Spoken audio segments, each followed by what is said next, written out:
बानेश्वरको हालत अहिले ठिक छ है, ठिक छ साथीहरू। दुर्गा पर्साई घर जानुभयो, त्यही भएर अहिले बानेश्वरको हालत ठिक छ है साथीहरू। हिजो भत्कियो घर कहाँ पो रहेछ हौ, आगो लाग्यो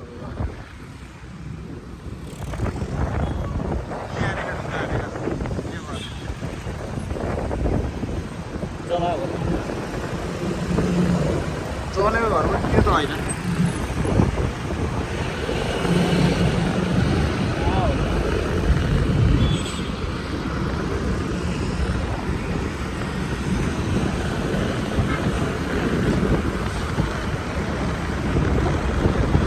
यो होला कि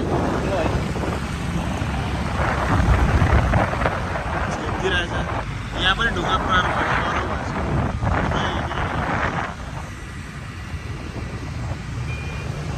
हाटबाट नि हालत कस्तो छ होला है?